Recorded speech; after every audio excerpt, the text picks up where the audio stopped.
Oh, just quickly before, thank you, Josh, for making this happen. Thank you, Adam and Daniel, for making this happen. This is such a great thing for Provincetown, and I'm just, well, thank you. Thank you. I'm so thrilled, because this is, incredibly enough, my first trip to Provincetown. No, can you imagine? I had no idea that y'all's weather was so nice. I'll be sure to come back.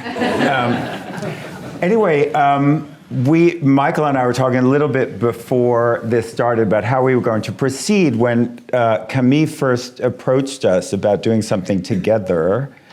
We both sort of decided instantly, all through an email change, that we did not want a moderator, that we would moderate each other.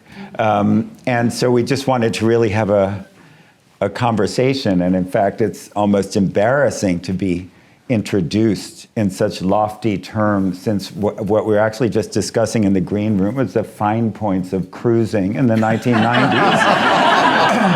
Thank you for sharing that. And how it's an art lost to the younger generation,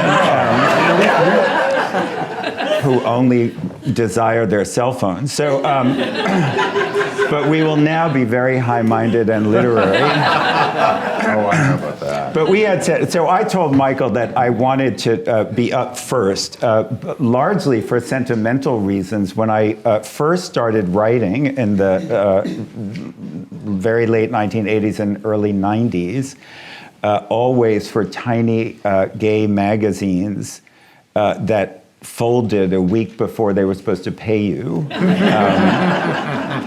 The first book I ever reviewed at the beginning of what became my career as a literary critic was A Home at the End of the World. And so it's really great, 497 years later, to be able to sit up here and talk to Michael. So when Camille approached us and we thought what we'd be talking about, and it just seemed like such a natural, since in our very different ways, Michael as a novelist and me as a, I guess, narrative nonfiction person, to sort of talk about the way that we take other works of literature and turn it into our own texts. And a thing I thought about, I was rereading a piece I wrote about the movie of The Hours, which I wrote for the New York Review of Books when that movie came out. And if you read it, you can tell that I really just wanted to write about the book, which I hadn't had an opportunity to do. And I guess the thing that very much struck me, and then I reread the book, is what does it mean when you're working as a novelist? So you're thinking about a novel or a writer, Virginia Woolf, Walt Whitman in Specimen Days. I think the temptation is, when you're doing this kind of thing where you want to sort of invoke or allude to or pay homage to a work that you love or a writer that you love, the temptation is to sort of allude, right, to show that you know the work in some way, because you love it and it's kind of coming out of your pores. But I think in The Hours, what you do is something sort of more profound, which is to sort of do what Virginia Woolf wanted to do, which is to write a novel about women that makes women's lives meaningful in terms of their own, rather than just recreating men's way of thinking about women. So I guess I wanted to just, and this is just something I've always wanted to ask, how did it come to you? At what point did you know how you were going to do it? I guess that's the question. Sure. Just very quickly, The Hours is 3 interwoven stories, one of which is a kind of contemporary version of Woolf's great character, Clarissa Dalloway.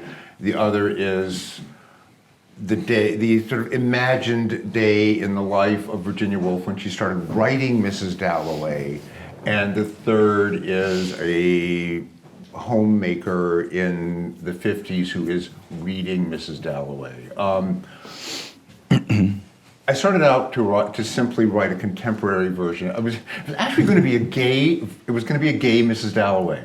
No. It didn't seem like a bad idea at the time. I know. Well, I was living, I'm going to try to keep this on the short side. I was living in Chelsea, and, Mrs. Dalloway takes place in London society in the 20s, where Mrs. Dalloway is giving a party, and there's who to invite. There's a whole sense of who matters more, who matters less. And I thought, I know that world. I live in that world. It stretches between 14th Street and 23rd Street. Its inhabitants are men, but that's exactly that. It's about youth and beauty and money. And I thought, I'm going to set Mrs. Dalloway in gay New York right now. And it didn't take me that long to realize, well, that's a stupid idea. But why? Well, it felt like I'm being over.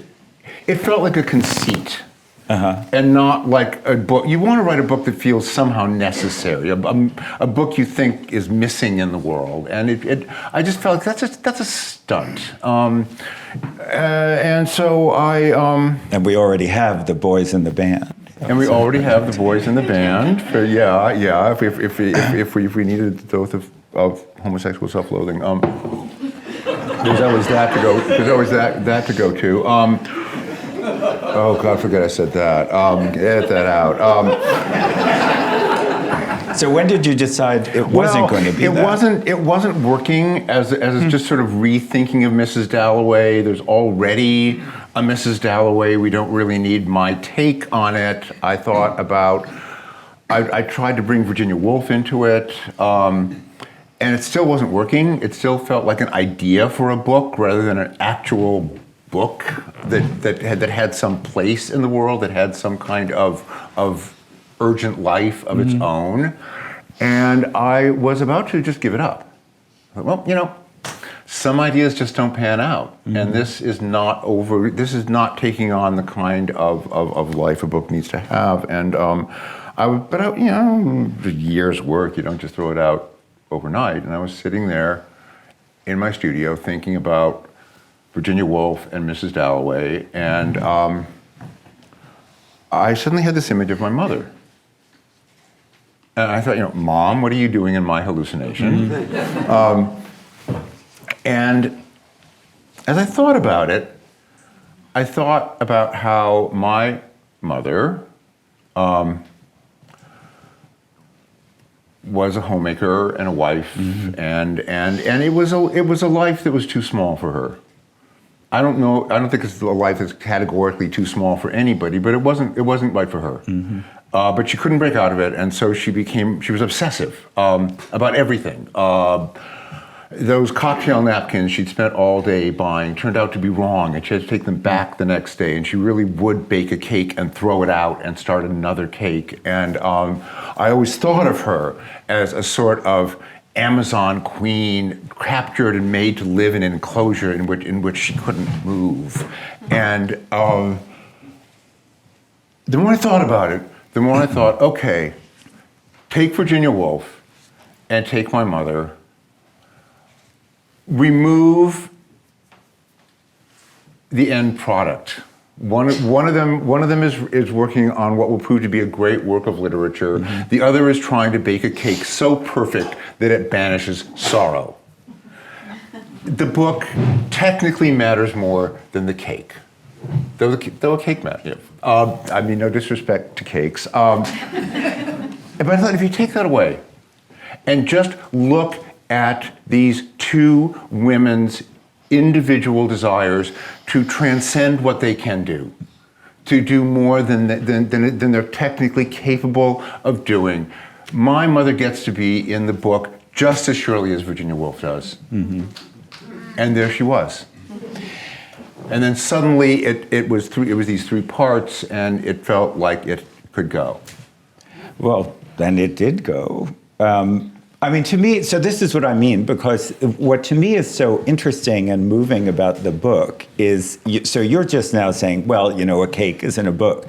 But that to me sums up why this book so successfully makes literature out of literature, right? Which is that Virginia Woolf herself. So this is what I mean when I say it's the difference between, there's a whole section about Virginia Woolf and she's deciding to write Mrs. Dalloway, and you've obviously done a tremendous amount of homework, and there are sentences in there which are sentences from her journals and, all of that. But the spirit of the book, what makes it, I think, more profound and interesting is the spirit of the book is Woolfian. Because Virginia Woolf actually wrote, women's lives are always being judged by the criteria of men. If it's about a battle, if it's about a war. I mean, this is something she wrote, I'm just paraphrasing, right? But she said, but if it's a prime minister or if it's as I say, a battle or something, then it's important. But if it's choosing scarves or looking at perfumes or cooking dinner, it's automatically not important. I mean, I had dug up some quote of her saying something just like this when I was working on this piece. So the cake is equal to the book for her. She's the one who said it. She's the one who said, we need a literature about women that, I mean, she's writing in 1925, but, that takes the stuff of women's lives, or as she thought of it then, and makes it important. That doesn't say a cake is not as important, because for her, it was as important.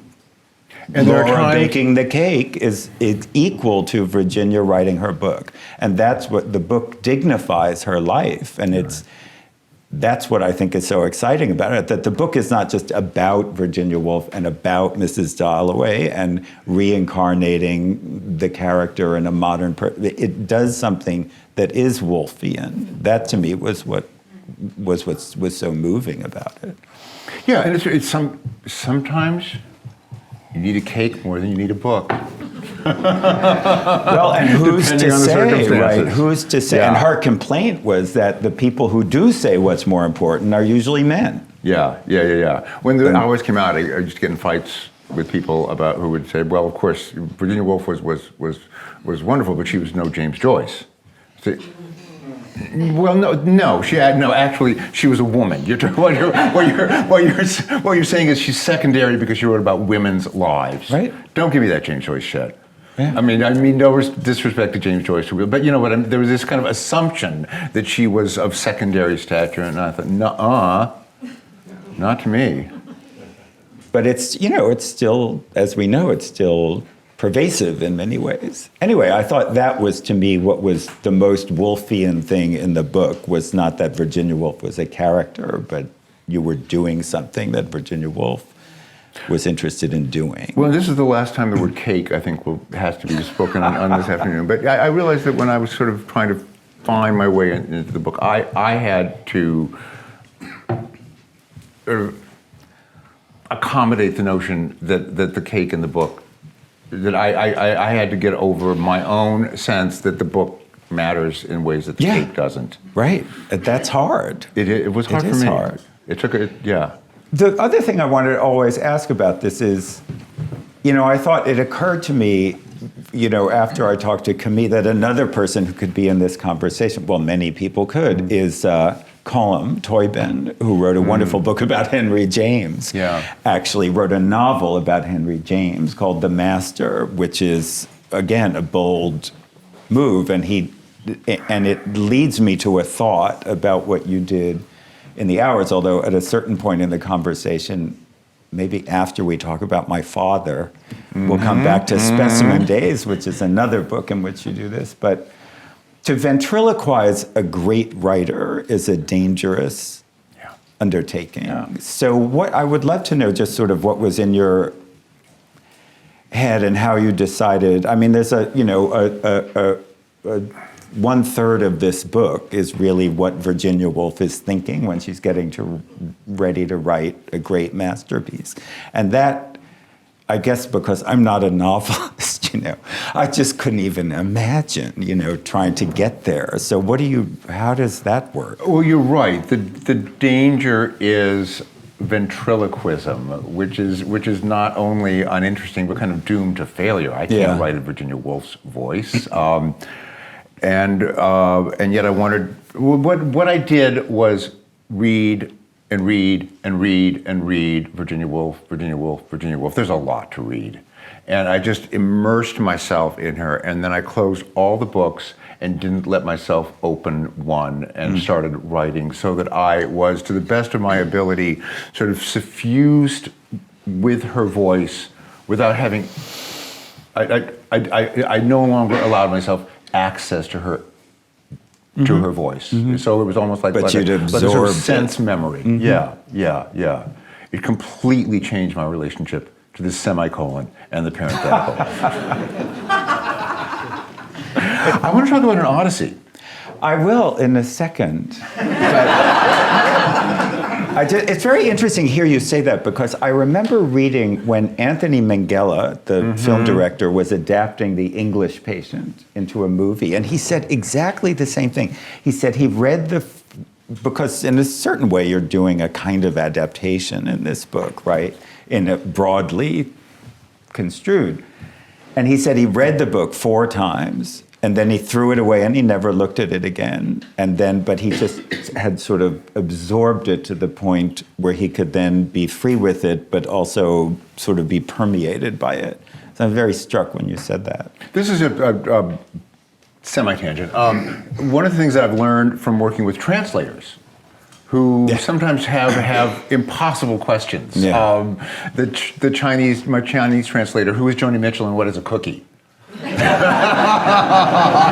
that order? You got me there. Or even like a Finnish translator, driving onto the Mad American Night, which is, even if you don't know that that's from Kerouac, as an American, you get the fantasy about Bruce Springsteen. It's the idea that there is something else out there, and you could just get in a big car and give it all up and drive past the horizon line. And I just thought, I bet there's no mad Finnish night to drive out into. Is there now?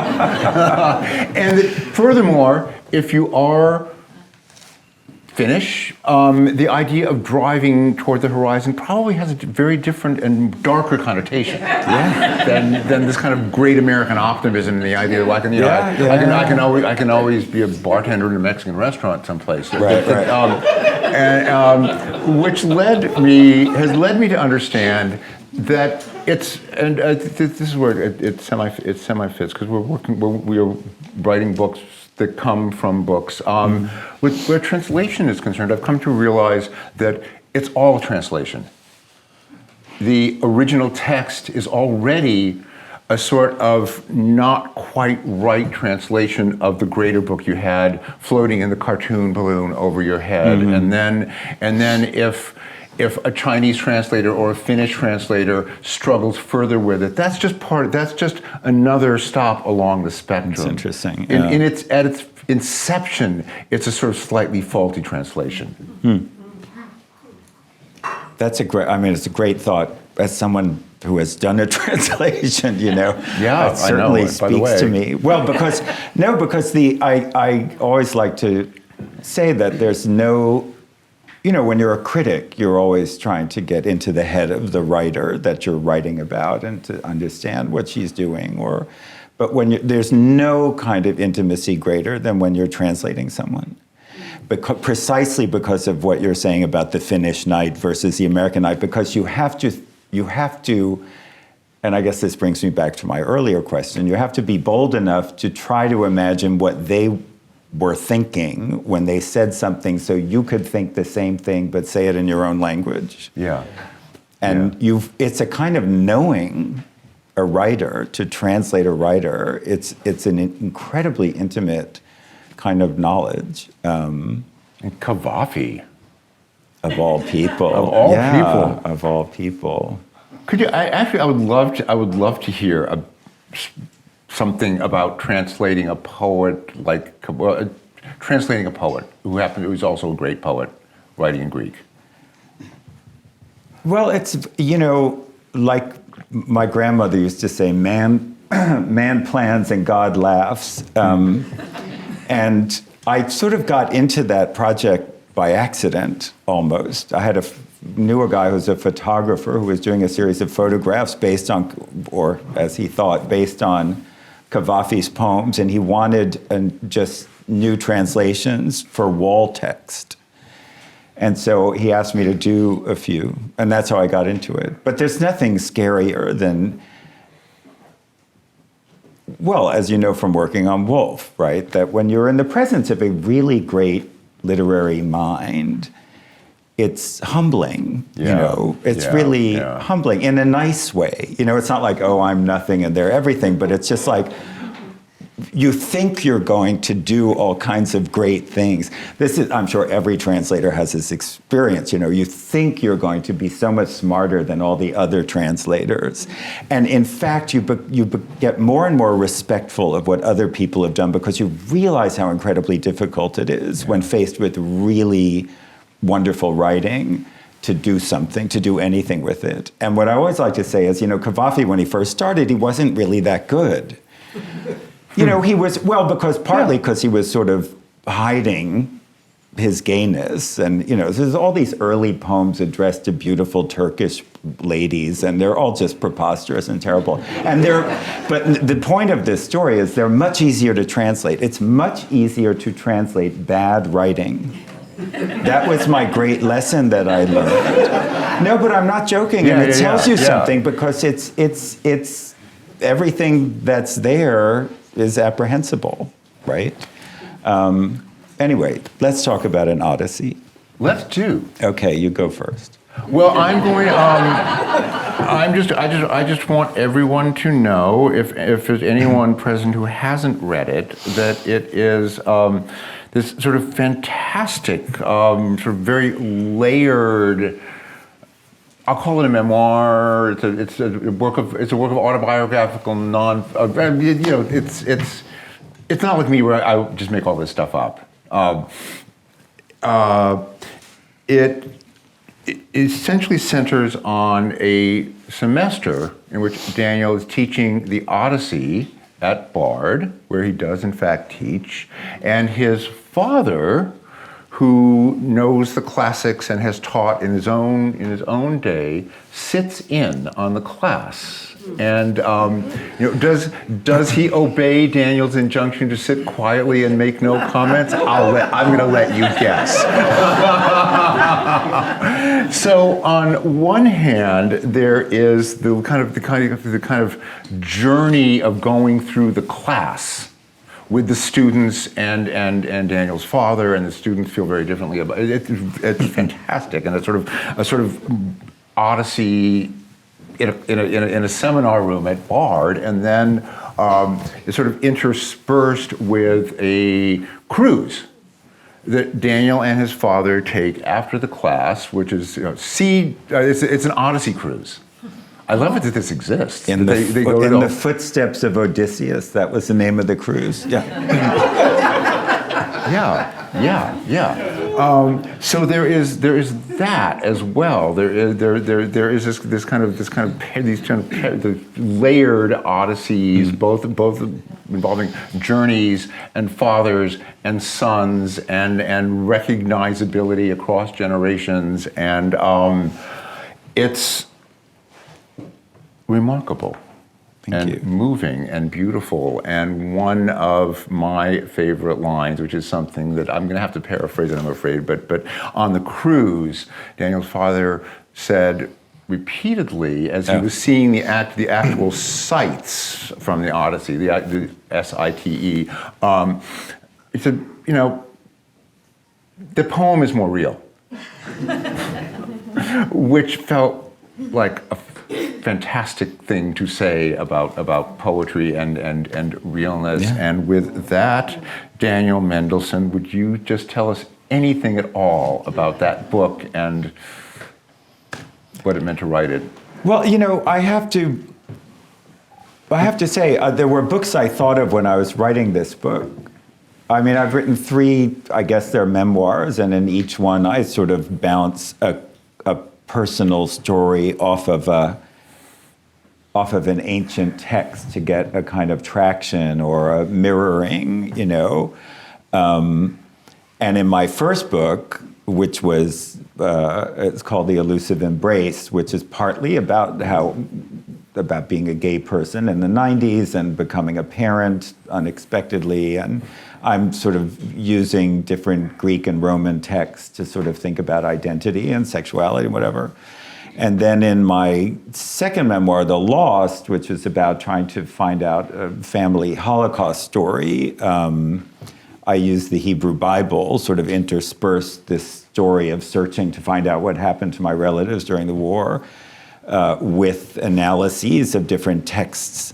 So for example, I had never really thought of the story of Noah's Ark as a story about extermination and survival, but of course that's exactly what it is. But because I was in Eastern Europe looking for my murdered relatives, it suddenly hit me that this is a great text about what it means to be one of the few survivors of a great extermination. In this book, I wanted to sort of, put my cards on the table from the beginning and just make it very clear that this is, because of the situation which you described. It's a book about a course about the Odyssey, which also has this zany kind of father-son story about my octogenarian father. But one of the things that happened, and one of the things I try to describe in the book, because we're talking about making literature out of literature. So what does that mean? It means you want to sort of nod to the original, let's call it, but not just nod to it. This is what I was trying to get at before, but to sort of evoke the spirit of a work. So what is the Odyssey about? It's about a guy who's good with words. Odysseus, a famous storyteller, liar, bullshitter.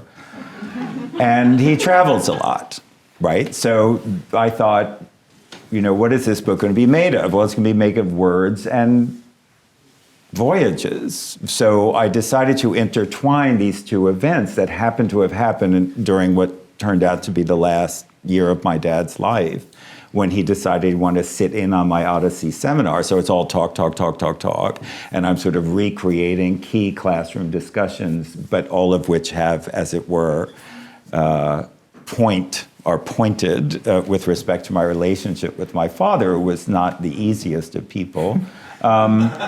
And then we went on this cockamamie Odyssey cruise after the course was over, and I decided to sort of weave that in. But one of the things that, my father also said, so the stuff that Michael is alluding to is my father was a scientist. He was not a literature person. I mean, he was very well read, but if you're a literature person, a writer, a reader, whatever, you always love Odysseus because he's a great storyteller. He's the storyteller in the Western tradition. He gets out of difficult situations by making up fabulous stories.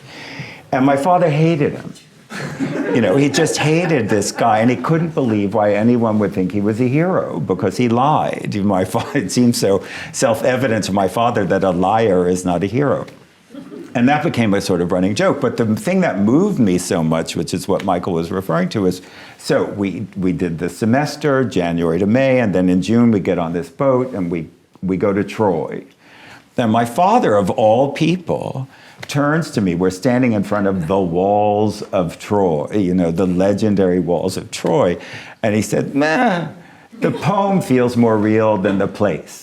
And I could have burst into tears. I was so gratified because I thought that's what it means to be a literature person. I said, nowhere I have ever gone in my life feels as real as the description of it is in a book, So a lot of the book, a lot of the Odyssey, as I'm sure you know, is about transformations, magical, about the ability to recognize people after long periods of time. And so I wanted to sort of work those themes into the book, and because that happened to me with my father during the course of these two experiences, the course and the cruise, that I felt like both he had been transformed and I had been transformed, and our relationship had been transformed because I saw things about him that I never really understood before, and it was all because of this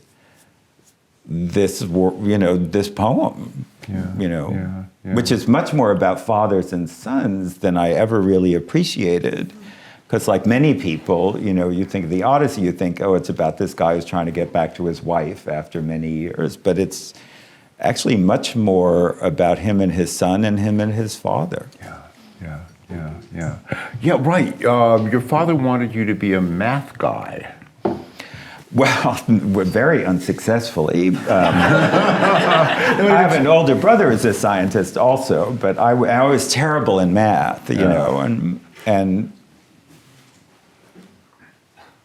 but you know, it was funny because my dad, look, you know, he was a tough Bronx guy. Yeah. But I have to say, he surprised me in many ways, being who he was. You know, he's a guy born in 1929, and he went to work, and he came home, and he put food on the table, and, you know, was not like a modern young father. You know, I don't think he ever saw a diaper in his life. You know, he didn't know how to boil a kettle of water if his life depended on it. But he was surprisingly tender in many ways, which I tried to emphasize in the book. And not least, you know, about the gay thing. When I came out to my parents, my father turned out to have quite a story that made him very sympathetic and touching, you know, when I was afraid of what his reaction would be. So one of the things I'm just interested in about when you look to these old great works of literature, you know, it's such a cliche about what we get out of literature. But, you know, the fact is it's a cliche worth repeating, that you get things out of literature, but not necessarily in the ways that you thought. And actually, so this is a true story. My father's favorite book in the last years of his life was your Specimen Days, which I just told Michael. My father was a great Walt Whitman fan, and he said to me on the phone in his gruff way, he said, "Have you read Cunningham's new book?" And I said, and I actually hadn't at that point, but then I did after. And he said, "This is not about Whitman, it is Whitman." And I thought, and I was so touched by that. And actually, to come back to what you're doing, because I think so in Specimen Days, is the aboutness, I would say, is more submerged, right? Yes, absolutely. That one, Whitman is sort of hovering around the edges. There are, again, three stories. They're more discrete, I think, in a certain way. And they have different genres. So one is a sort of a ghost story, and the other is pure science fiction. It has robots or androids with a Whitman chip, right? And yet it sort of evokes Whitman without having him be present in the book the way that, say, Virginia Woolf is actually present in The Hours. But there's something really Whitman-y. I hate saying Whitman-esque for some reason. I know. Well, anything-esque. Because everything we could just be rid is of terrible, right? Yes. There's something Whitman-y about it, and not least, I would say, in its sort of generosity. You know, it's sort of out there. It loves Whitman in all these ways and all of these genres, which, again, I think is a very Whitman attitude, so that it evokes the literature you're interested in without being about it in a kind of literal-minded way, which I think is so interesting. Well, in the third and final, the science fiction section, there are these sort of androids. That's it. Androids, who right. are, and New York has become a theme park, and you can pay to get mugged or pay to go shopping at Bergdorf or whatever you want. It's entirely populated by these human E. We don't say esque anymore. I'm so glad we agreed about that. Human beings, and in an attempt to make them more human, they plant a chip with a poet. And the critical protagonist has Whitman, and he just sort of speaks Whitman without knowing what he's saying. And you go, whoa, what was that? He begins to connect with it, and what seems like a failed experiment begins to work. Yeah. But anyway, this is not a question that has an answer. It's one of those things where you simply, since we are talking about books that come from books. Not that many people do that. write books that sort of derive from other books. And I would just love to hear you talk a little about. Oh gosh, see, this is you and books. Like, how did it start? How does it remain so central to you that you write books about books? Well, I think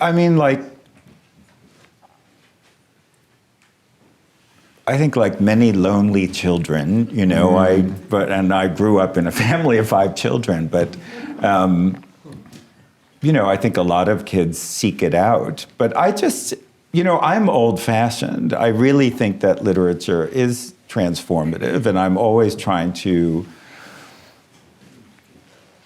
reenact that in whatever kind of writing I do, whether it's in the criticism that I write or the memoirs that I write, which keep alluding to these other works. I mean, for me, it has always been the case that thinking about literature has, changed my life. I mean, literature did change my life, and it is always good to think about. And, I'm not exactly sure how it got started, but whenever I do interviews and stuff like that, people always say, oh, well, you do these 2 very different kinds of writing. You do these memoirs, and then you're a critic, and not just literary critic, but, I write about movies, I write about opera, I do all these things. And I always say, I'm not, it's not like you go to work on a Thursday and you say, oh, today I'm wearing my critic hat, and on Monday I'm a memoirist, I think everything that I write is just about the pleasure that you get from thinking about these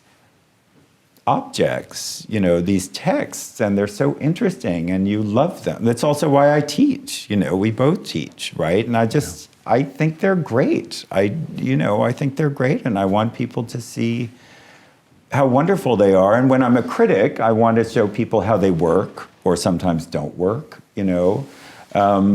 But it's the mechanics are so interesting.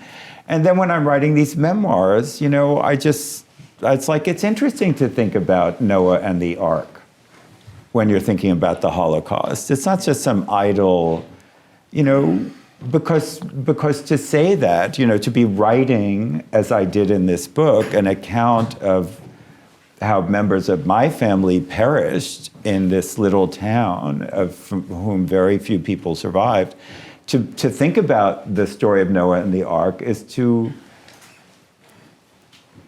I think to gain a kind of comfort, to realize that this story, even though this is just one instantiation of it, has been part of Western culture from the beginning. We've always been worried about this, and that to me is an amazing fact, that there is, one of the things, I guess, from studying literature that you realize is that nothing ever changes. The gadgets get better, I guess, But and I think that's great, That's why people always say, because I'm a classicist by training, and people always say, oh, why read the classics? I said, because nothing has changed. Right. Nothing has changed. Yeah. You want to know about Donald Trump? Read Thucydides. It's already there. But that's why we're in a great business, I think. And look, some people do it. So you could say, oh, well, all literature is influenced by all other literature. And this is true. People may not know they're writing about, making literature out of literature. We do it in we're putting our cards on the table from the beginning sometimes. We're saying, I'm thinking about this text, The Odyssey, Virginia Woolf, whatever. But I find that comforting. I guess as a nonfiction person, I never have to worry about being original, So people say, why don't you write a novel? And I always have the same response. It's if you paid me $1 million, I couldn't make up a story. I could literally not say oh, the chicken crossed the road. That would exhaust me for 2 weeks, It is exhausting, it's true. But it's interesting because I think, because human nature doesn't change, all literature is always true. It doesn't matter how old it is, right? Yeah, I mean, it's, as somebody who started reading great books, mid-teens or so, not earlier than that, but I came to books at a certain point, and I love the idea that the stuff of great literature, the Odyssey, Mrs. Dalloway, you name it, is right here. And that's really important to me. The idea, just for my own purposes, that why study classical literature? I feel like, well, why wouldn't you? But why pay attention to the world around you and not just shut yourself off and read books? You want to do both, and it's just so important to me to be constantly mindful of the fact that everything we've read and loved is happening right now in this room. Yeah, but that's what I always try to tell my students. They don't, the clothes are different, the gadgets are different, but everything else is the same. Yeah. But I find that comforting. I don't worry, Me too. Everybody wants to invent the wheel again, but the wheel is the wheel, But that's okay, I think that's totally okay. Yeah, and we're not tired of wheels. No. We still need them. Not at all. Why don't we talk to? Thank you all for coming. Yeah. Thank you for mounting the hill in difficult In this weather. balmy summer weather. Yeah. I so did not pack right for this trip. I just, Anybody, please. I don't even want to. I'm not sure if I want questions, / join. Let's talk. Whether it takes the form of questions or whatever anybody wants to say, I would love for us to kind of open it up to the room. Yes, please. Samuel Butler thought that the Odyssey was written by a woman. I just wondered what thought you Was the Odyssey written by a woman? Samuel Butler thought that the Odyssey was written by a woman. Yes, this is a famous thing because the Odyssey has such great women characters that he assumed it had to have been written by a woman, which makes a series of very funny assumptions. But we don't know anything about who wrote the Iliad or the Odyssey, but most people now think that no single person wrote them, that they accumulated over many years as a series of oral recitations that were finally written down. Certainly women are incredibly important in the Odyssey, so it's easy to see why somebody would think that. There's obviously, as some of you probably know in this room, there's a lot of talk right now about gender in the Odyssey because a new translation has just come out, which is the first translation in English by a woman scholar. So there's been a lot of talk about gender in the Odyssey, which is,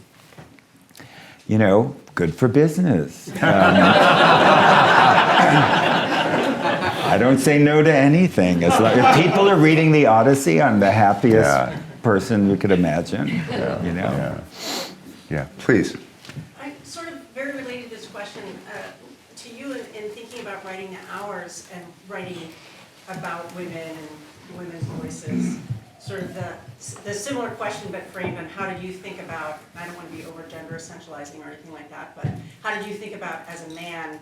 You gave a little clue earlier when you were talking about thinking about your mother, but how did you think about doing your writing in that context, being inspired by Virginia Woolf? As an assigned male, how did I feel about writing so intimately about women?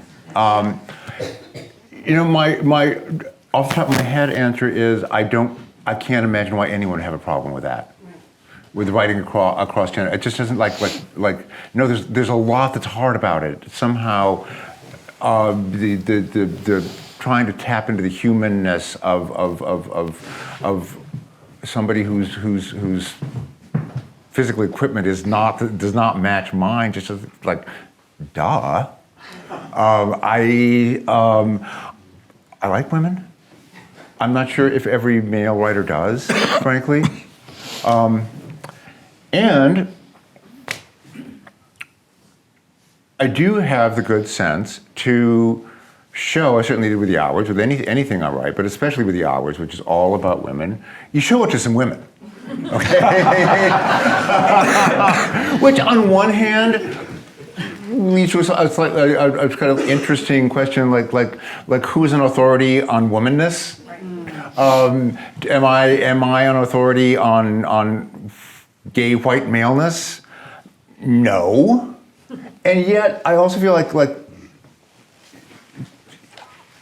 I could tell you, I can smell a rat. So yeah. I mean, I think when you're writing, you should write as far from your experience as you feel you can, and then, for God's sake, show it to some people whose experience more closely matches. And I, for instance, in the Hours, there's this relationship between this Clarissa character who lives in New York today and her friend, a poet named Richard, and my brilliant friend, a poet, Marie Howe, who was one of my official readers, said, not all women, but this woman would be more affectionate and open with this man.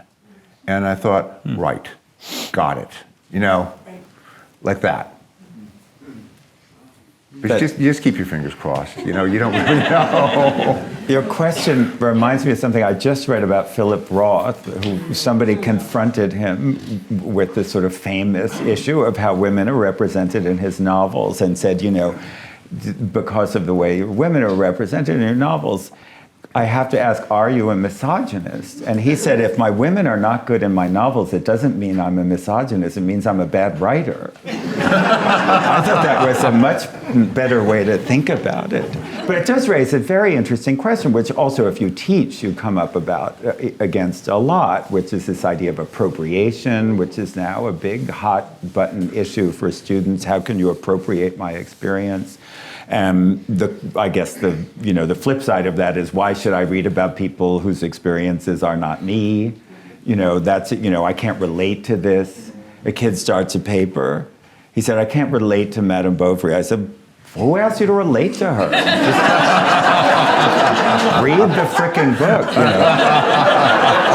But I do think it's a very anti-literary, I'm very suspicious of that mindset, because the point, I can't speak for novelists. I don't know how novelists work, but it's always a miracle to me. But that's the whole point, is that you can speak for somebody, and it's not hostile to do so, And the flip side of that also is that, why does everything have to be about you as a reader? I read Madame Bovary. I never expected to be a middle-class French housewife. That was well, because I think the thing that, and this is, something that a conversation needs to be about, particularly at this juncture in American history and culture, I would say, is to go back to what Michael was just saying. It's the underlying humanity of a human character which seems inviolable and consistent and eternal, what matter their gender is, their sexuality, their race, their color, that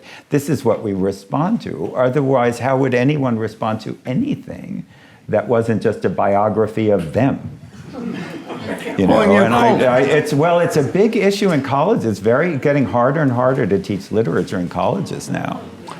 Call me old-fashioned, but I feel like one of the main points of literature, one of the reasons there is literature, is so that we can experience the experience of being somebody who is not us. Yeah. That's what it's for. Yeah. It's you know your own story. However, to whatever extent you know it, but you don't need to be told your own story. You need to be told the stories. Fiction is, especially if it has a purpose. Yeah. It is exactly that, to not only illuminate the lives of others, but a fiction writer, because we're making this stuff up. We can penetrate as far as we can. You can go right through their viscera, through their spines, in search of what I will call their souls. Yeah. I may know Anna Karenina better than I know a lot of my friends. Yeah, absolutely. Yes. And back. Daniel, you mentioned that the devices keep getting better, and as people's attention spans get shorter and shorter, and they go deeper and deeper into their own echo chamber, you worry about the future relevance of literature, of people's ability to focus on literature and look at the other, as Michael just described. Yeah, so the question is whether I worry about people's ability to relate to literature as the gadgets get better and the attention spans get shorter. I mean, I do worry. I'll tell you in a very practical way. I worry about attention spans. And if I can talk about Anna Karenina for a moment, just an anecdote. Because I have noticed I first started teaching in the late 80s as a graduate instructor, so that's almost 30 years, is that right? Yeah. Oh my God. So I have definitely noticed a downturn in a kind of attentiveness to the text, absolutely, over the years. I mean, I ask students to read, and I see them, they're reading on the exercycle. I always say, if you're reading on the exercycle, you're not reading. I'm sorry, you know. And I remember reading Anna Karenina as an undergraduate at the University of Virginia in the fall semester of my junior year. I took a big, fat Russian novel course because I was a classics major, and I thought, if I don't read these now, I'm never going to read them. And we had to read Anna Karenina, and I read Anna Karenina in one sitting. I started reading, it was you know what? It doesn't take that long. I started on a Friday night. It was a snowy Friday night in December at the end of the term. I made a pot of tea, and I just started reading, and I couldn't stop reading. And I made another pot of tea, and then it was like 1:30 in the morning. I thought, okay, I'll stop. And then it was 2:30, and like 3:15, I thought, what the hell? And I just, and I finished about 5:30 in the morning. I could not do that now, let alone for whom that was once a possibility. Right? Let alone my students who have never experienced life without these kinds of distractions. And I do worry. I sat next to some cute boy on the train going up to Rhinecliff recently, and I was so happy, not because he was cute, partly because he was cute. But no, he was reading some huge 18th century English novel. I can't remember which one. And I thought, oh, that's so great. And I was watching him, partly looking at the book, partly looking at the cute boy. And then I noticed that literally every other page, he would check his cell phone. So he's reading the page and looking at the cell phone, reading the page. So I do think these things are look, this is not original, right? This is affecting our kind of hardwiring. I'd never questioned that literature is relevant. Literature is always relevant for the reasons I just said, because we are always the same. And now there is a literature about this, so it's even more relevant, right? We have, people are writing about this. But I do worry about what it's like to read now. Even I, to read for a living, we all do it, right? A buzzer goes off on you, say, oh, I have to check my email, So the experience I had with Anna Karenina, I will never be able to have again, which I regret. Michael and I were talking about this in the green room, that these, in different ways, these technologies of course they affect our lives. I don't know what the answer is, but yeah, I'm worried. It may create a new kind of literature. This may become part of literature for all I know, but it is obviously affecting people's ability to be attentive. And I noticed, to come back to the original point I made, my students they get the details less than they used to. I give them quizzes, like basic plot stuff, not complicated things. I was just teaching a course on Greek tragedy, and they can't remember the names of the characters. These are the same students. They're the same swath of students they were 25 years ago, but something has happened. People just can't focus. They can't focus. They said, oh, do I have to know the names of the characters? It's a course on Greek. I'm not asking for much here, So I think it's an interesting question, Matthew. I don't, and I think it's something we have to think about. I don't know what the answer is. Yeah. You know, hopefully I'll be retired and won't have to worry about it. How can you read a 500-page? Look, because remember, the other interesting thing about material culture, right, which is what you're talking about, the gadgets or whatever, think of the circumstances in which 19th century novels were produced, or for the reader for whom they were produced. They were produced for people who were undistracted. That's what you did. You would walk back and forth in a room reading it aloud. Right. You know, you know, everything's different. But on the other hand, you could say everything's always been different. The Odyssey was produced for an audience that's unimaginable now, and we still read it and we still respond to it. So maybe you'll just have to read Anna Karenina in shorter bursts now, but maybe it will still be Anna Karenina. I don't know. Yeah. Please.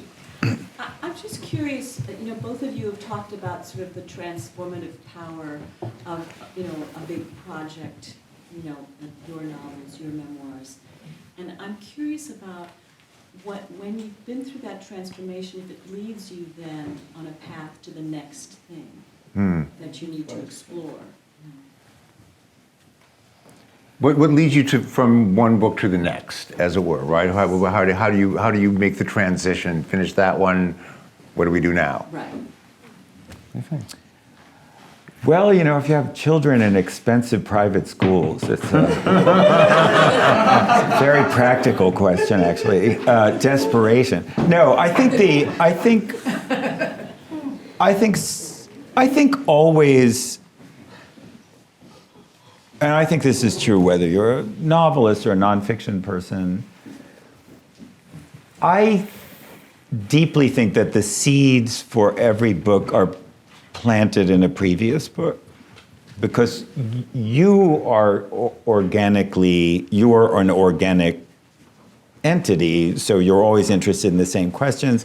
And of course, you write a book because you have an itch to scratch, and once you've scratched it, you can't write the same book, but then there's some residue that you have to deal with. Like, I know I could now, looking at my own books as a literary critic, I could tell you exactly how one leads to the other, you know, and I didn't realize it at the time. So in this first book, I had this strand about this family history thing that was obviously on my mind, and then I finally dealt with that in the next book.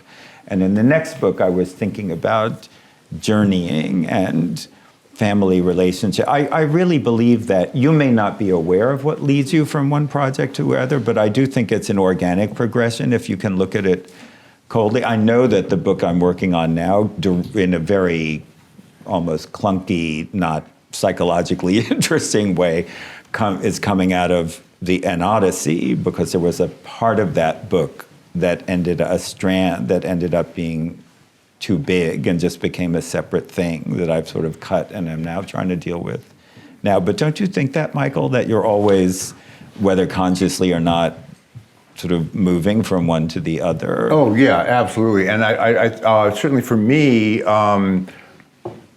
delusion plays an enormously important and central role. Yeah. I was just saying earlier about the book as you wrote it feels like a slightly inaccurate translation of the book you meant to write. I mean no discredit to my own oeuvre. Another word we could probably retire, oeuvre and ask. The last night for those two words maybe from us. But when I hope I'm not. I don't want to sound falsely modest, but the book is never quite what you had imagined, and when you look at it and it's finished, you think, well, this has good parts, but there's nothing about the Crimean War in it. There's nothing about interstellar travel. I know more as a being. I feel more and sense more and have learned more than what's in this book. And the conundrum is, of course you know that the next book is not going to be that book, that cathedral made of fire that's hovering over your head, and yet in some kind of crazy way you think, well, maybe the next one will be the one, I suspect I will just run right into the wall, whenever that is, thinking, oh, next one. But no, wait a minute, the next one will be the book of everything. It's crazy. I understand that it's crazy, but it's also a useful form of Right, and everything gets bigger as you grow older. You know, when you, like, I think typically your first book aims to do a certain thing, and then as you enlarge, there's more everything to try to have the book be about in a funny way. Yeah. And also you get, you know, I think with age and experience, you have more technical means at your disposal. You just know how to do certain things, you know. But I think that's why you keep writing books. If you could do everything in one book, you would presumably stop writing, right? Well, no, I'm not being funny. Yeah, I mean, I think, you know, yeah. but so I think Michael is right, that there's always this sense of unfinished business. That, well, maybe I want to, and it's not necessarily about subject matter, you know, like I talked about the Crimean War and intergalactic travel, and there's nothing else to talk. It's sometimes technical things, kind of things with form you want to experiment with, things with structure, style, but the sense that there's still something else to do. Look, the only people I think who don't think this way are different. You know, like if I were, you know, what's that guy's name? Dan Brown, right? I would, you know, he wrote the Everything book, right? You know, but now he keeps writing the same book because it's terribly lucrative, you know. If none of your books are lucrative, you're lucky because you can keep growing, you know, because you can't just, you know. I love that way of looking at it. Thank God for making so little money. You never have to worry about being a franchise, you know, if you don't have any hamburgers to sell. Right? If there's one more person who'd like to say anything, why don't we? Yes, please. I have two questions that I'd like to ask you. The first question is, how do you know when you have finished a book? And the second question is, and this is a theoretical question, if President Trump could read, what books would you recommend? Wow.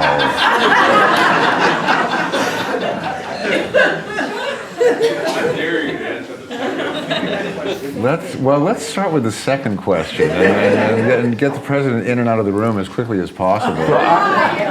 I've already answered that question actually in the New York Times questionnaire, and I said in my worst, may I say, Dantesque moments, I thought if the president, because the question was if you could recommend one book to the president, what would it be? And I said, I have this Dante-like vision of the president being forced to read The Art of the Deal for all of eternity.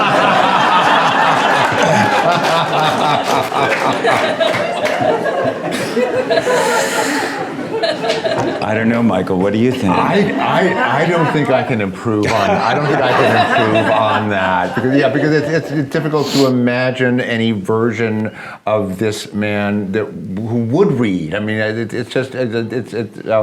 yeah. It's time to read The Art of the Deal again, and again. And again, and again, and yeah. How do you know when something's finished? No exit. No exit, yeah. How do you know when something is finished? When I feel exhausted by it. When it's like when you know it's time to leave a party, and you probably should leave the party a little before you think it's time to leave the party. You know what I mean? While you still feel excited about it and interested in it and like you have a little more to say, go then. Right. Go before they're emptying the ashtrays and cleaning up the last of the hors d'oeuvres. I know, no, but literally, I feel like when I begin to feel myself growing weary of something I'm writing, stop.